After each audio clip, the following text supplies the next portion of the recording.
ધર્મના નામે તો લૂંટ ચાલતી હતી, સેવાના નામે પણ લૂંટ ચાલતી હતી, પરંતુ હવે તો આપણી ગાય માતા પણ સેફ નથી રહી, કારણ કે ત્યારે હવે ગાય માતાના નામે પણ લૂંટ ચાલે છે. ચોટીલાની અંદર ગૌશાળાના નામે લકી ડ્રો યોજાયો, જેની અંદર બહુ મોટા કૌભાંડ ચાલી રહ્યા હતા. ચોટીલામાં છઠ્ઠો સામે એસડીએમના કડક એક્શન લેવામાં આવ્યા છે. લકી ડ્રોના બહાને લોકોને લૂંટ્યા, જાહેરનામાનો ભંગ કર્યો અને કાયદાની ગંભીર કલમોને પણ તોડી. નાયબ કલેક્ટર એચ.ટી. મકવાણાએ સીધા જ છ આરોપીઓ સામે ધરપકડના વોરંટ ઇસ્યુ કર્યા હતા અને પોલીસે તાત્કાલિક પકડવાના આદેશ પણ મળ્યા.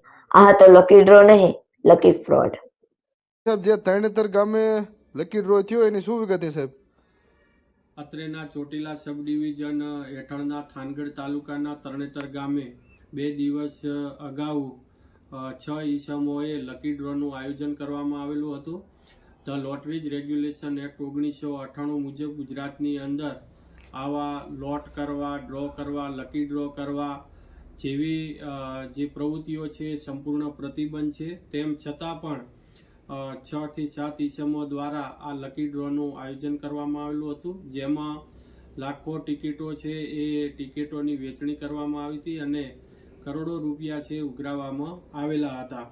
જેથી જે લકી ડ્રોનું જે આયોજન કરવામાં આવેલું હતું ત્યાં ખૂબ જ મોટા પ્રમાણની અંદર લોકોના ટોળા ભેગા થયેલા હતા અને લકી ડ્રો ન થઈ શકવાના કારણે ત્યાં અફડાતફડી મચી ગઈ હતી અને જેના લીધે કાયદો અને વ્યવસ્થા જાળવવામાં તેમજ સુલેહ શાંતિમાં ભંગ તેમજ ખલેલ પહોંચાડવામાં આવેલો હતો.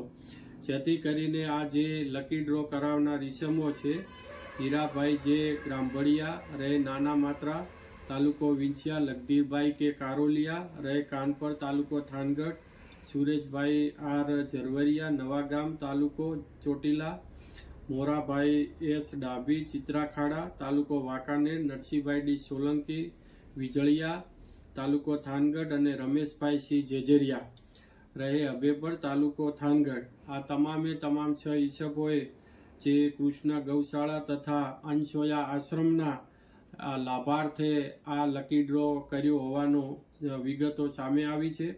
જેથી આ તમામે તમામ ઈસમોએ lottery regulation act 1998, the prize chits and money circulation banning act 1977 તેમજ ભારતીય નાગરિક સુરક્ષા સંહિતા ની કલમ 126 મુજબના ગેરકાયદેસર કૃત્યો કરેલા હોય, ભવિષ્યમાં આવી કોઈ પણ આ હુકુમતની અંદર, આ વિસ્તારની અંદર કોઈ આવી પ્રવૃત્તિઓ ન કરે, જે અટકાવવું ખૂબ જ જરૂરી હોય.